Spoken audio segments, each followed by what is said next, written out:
Ningthoukhong bazada cham mi nupa ama thoksom romelana Fakhre adagi Bandh tawri tangai phadaba khoi ya po satpagi ana ek satpadi khoi thadu e khoi jikkat am tsalan de gari no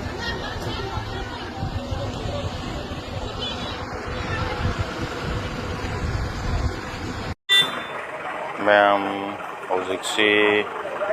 Tidim line gi Ningthoukhong da misam mama misam si adum laibak parja ga di water supply da romen koi tuti gi da ising thabuk tawd na tro thaduk thajin tawba dagi di laibak kun gi maram da makhung ngakpa khotpa gi dum isam sam na laijaba mi mandi oina parja ma'am na kanu tawbune du kari maram gi kari gi fa gi no khot ki bu no haibu khangda buna maram oraga Ningthoukhong da leriba parja imai ben sing na ji bazar thing bagi thabak khongjang ama sangsin jari basado thingi ba bazar lambi sorok se Khudakta oirakpana chathok chasin da khitang khudong cha daba ma haibu oire tidim line ji da aduna bazar su tawtre aduna kana gumba imai ben sing ahlamman sing na bazar da lakpegi point sang yon bagi haina khanbi ba taraga di ai video ji bu yeng biri ba khanbi ri ba ubiri ba chinau sing mai ben ahlamman sing na katang share to biriga hai ri ba imai ben sing bazar ka bira ka da bi chinau sing ahlamman sing du ngasi gi oina di lephan biro haina yang khom dai katang sing chari e tawri ba kano si e tawre duna laiba gari sing ju jikse khitang thaidok thaijin bazar direct na tabi khoi lokta project ki adudagi changaga som matai gi da paujin biraga khala kai taraga som da paudok paujin do mayam jai be khang birangoni adom doina kaino tobiu haina hajari project ki oina di lambi sorok se haibitang kaino tawri hai bazar ji Khudakta toroko ibnina banji Khudakta torok pa hidu chathok chachin da khitang khudong cha de ko ado koi gi Bishnupur district ki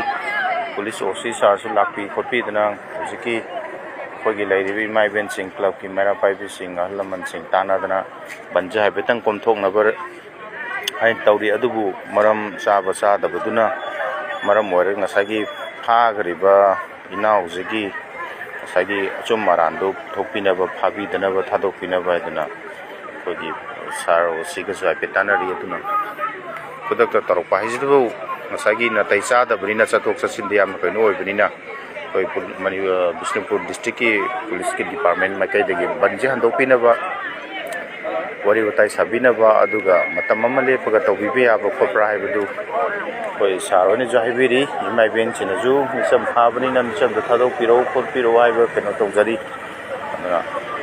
ai gi live se bu biri besinau sing imai ben sing ahlamman sina khatang share tawbiraga chathok chasin da khatang bera laigadabani na khatang thaidok thaijin tawraga aina haijariba loktak project ki kenen ge adudagi khatang thaibiraga Gopinath Radhamandop taraga somda khalakai taraga public school leba don ba chatpina ba haidana haijari ma'am adu yam koina joi live thajaroge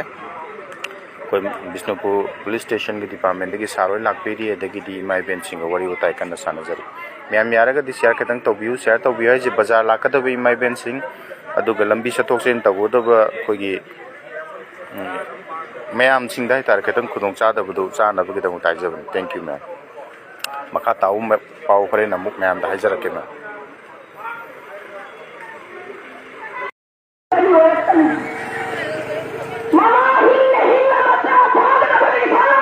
ma'am ai na mu jing lai thajari ji irang ji amna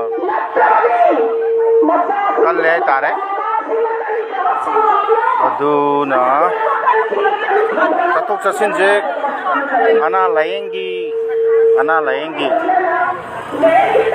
layengi school gi isingi emergency case adu khaknatna atai gari masa koithong thobiriba degri banjebu irang jibu yenga lakena khanbiri bisinau sing maram naitana sathok chasin tawbirnu haibisima ai mayamgi mafamda nongna haijari maram chadana koithok thobirnu emergency case chat tabi adraba ana laingi adagidi long khungdong bagi pau haido khibani pau haido ko gini khangde school gini khangde medical gi khangde aduga ising gi fire medical gi school gi sumba khaknatana aduga atopa tai gi kaino tawbirnu haibase ai mayam gi mafamda nong siri irang si yamna kan irang ama haibdo duri agri bainau si water supply da mark se thabak tawjabani ising thadok thajin tawbani misam mamoina mama laibak mafurup nungsi jabagi kunna kokot padudi khoina dum uzai ahen ba kya khudongno uzade hai tare aduda mark se swain tawna phabi gre aduna achum boyen du khangna bagi da mak achum maran du khangna bagi da mak hai riba banje khudakta kawakna smain ta buni lai sa se aduna ai mira kare sida khama ga lo ni na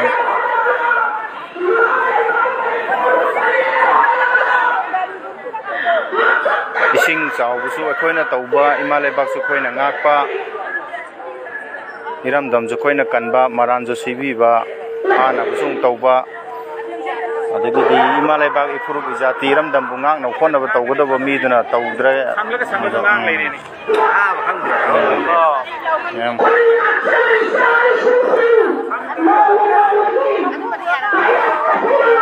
ma'am duna chathok chasin je emergency case natana atai di satpir no hai bisi ma'am gi phang da habtang ningsing jari latest pau kari laibudi hai bado mu kano ma'am dam khangan jarke ma'am jarga di share tawbiu didim line da lakada ba pung chathok chasin phawdo phawjing amat te yadrabani aduna ai somdai phawdo khigai somdai chat khigai bagi kano do tawbiranu hai bisi mahijari kamjarage ma'am